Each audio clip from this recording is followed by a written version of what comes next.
നിങ്ങളുടെ favourite shows ഇനി ഒരിക്കലും മിസ്സാവില്ല. ഇപ്പോൾ C5-ലൂടെ കാണും നിങ്ങളുടെ ഫേവറേറ്റ് ഷോ തികച്ചും സൗജന്യമായി. ഇനി ഒരിക്കലും അന്വേഷിച്ചു വരരുതെന്ന് താക്കീത് കൊടുക്കും പോലെയാ വേലയ്യനെ ഞാൻ ജീവനോടെ വിട്ടത്.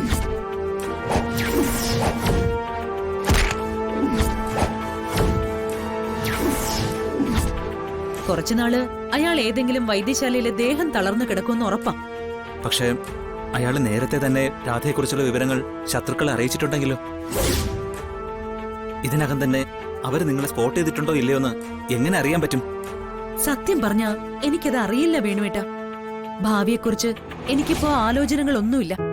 വരുന്നിടത്ത് വെച്ച് കാണാമെന്നുള്ളൊരു ധൈര്യം ഉണ്ടല്ലോ, ആ ഒരു ധൈര്യമില്ലേ, ഒരു വിപതി ധൈര്യം, അത് മാത്രമേ മനസ്സിലുള്ളൂ. സത്യം മനസ്സിലായി. വേലയും വന്നതുകൊണ്ടാണ് രാധ എന്നെ വിളിച്ചതെന്ന് മനസ്സിലായി. പക്ഷേ പെട്ടെന്നൊരു ആവശ്യമെന്ന ആരുണ്ട് സഹായത്തിന്? ആരുമില്ല. അതുകൊണ്ട് ഞാൻ പറയുന്നത് ഇനിയെങ്കിലും എല്ലാം പ്രസാദിനെ അറിയിക്കണമെന്നാ. വേണ്ട വേണുവേട്ടാ, വേണ്ട. അതിന് സമയമായിട്ടില്ല ഇതുവരെ. പക്ഷേ തന്റെ കാര്യത്തിൽ ഏറ്റവും കൂടുതൽ ഹെൽപ്പ് ചെയ്യാൻ പറ്റുന്ന ഒരാൾ അയാളല്ലേ രാധേ? പിന്നെന്തിനാ ഇനിയും വേണ്ടെന്ന് വെക്കുന്നത്? ആയിരിക്കും. എന്റെയോ അച്ചുവിന്റെയോ ദേഹത്ത് ആരെങ്കിലും ഒരു നുള്ളു പൂഴി വാരിയിട്ടാ പോലും പ്രസാദേട്ടൻ സഹിക്കില്ല. അത് സത്യവുമാണ്. പക്ഷേ പ്രകടമായിട്ട് പ്രസാദേട്ടൻ ഇക്കാര്യങ്ങളിൽ ഇടപെട്ട ഏറ്റവും വലിയ ശത്രു ആവാൻ പോകുന്നത് ആ മേഘനാഥനായിരിക്കും. അയാൾ എന്തും ചെയ്യാൻ മടിക്കാത്തവനാ. പ്രസാദേട്ടനെയോ ആ കുടുംബത്തിലെ ആരെയോ തൃപ്പങ്ങോട്ടിന് വേണ്ടി ഞാനായിട്ട് ബലി കൊടുക്കില്ല. അങ്ങനെ ചിന്തിക്കേണ്ട കാര്യമുണ്ടോ?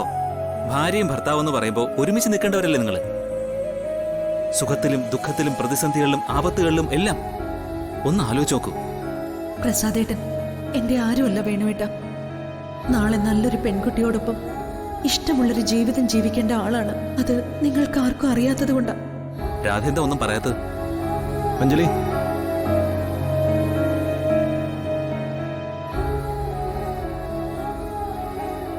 ഡോക്ടർ, എന്റെ മോൻ ഹീസ് ഓൾമോസ്റ്റ് നോർമൽ. വേറെ കുഴപ്പമൊന്നുമില്ല. അതുകൊണ്ട് മറ്റു ടെസ്റ്റുകൾക്കൊന്നും കുറിക്കുന്നില്ല. ഡോക്ടർ, രാവിലെ മോന്റെ മൂക്കിന്ന് ബ്ലഡ് വന്നിരുന്നു. വൈകിട്ട് ഹോസ്പിറ്റലിൽ കാണിക്കാമെന്ന് വിചാരിച്ചതാ. അതിനിടയില അവൻ സ്കൂട്ടറിൽ നിന്ന് വീണതും ബോധം കെട്ടതും. ശരി, നോക്കാം നമുക്ക്. കുട്ടിക്കിടയ്ക്കിടെ പനിയോ ജലദോഷമോ വരാറുണ്ടായിരുന്നോ? പനിക്കാറില്ല, കൂടെ കൂടെ മൂക്കടപ്പ് വരാറുണ്ട്. സൈനസൈറ്റിസിന്റെ ആവും. തുടർച്ചയായി ഇതേ സിംറ്റംസ് കാണിച്ചാൽ മാത്രം ശ്രദ്ധിച്ചാൽ മതി. തൽക്കാലം വേറെ പ്രശ്നങ്ങളൊന്നുമില്ല. താങ്ക് യു ഡോക്ടർ, ശ്രദ്ധിച്ചോളാം. അവന്റെ നോസിൽ ചെറുതായിട്ട് ബ്ലഡ് ക്ലോട്ട് ചെയ്തിട്ടുണ്ട്. അത് ക്ലീൻ ചെയ്ത് കഴിഞ്ഞ് വീട്ടിലേക്ക് കൊണ്ടുപോയിക്കോളൂ. അധികം സ്ട്രെയിൻ എടുക്കാതിരുന്നാ മതി. Okay doctor, thanks. ഓക്കെ.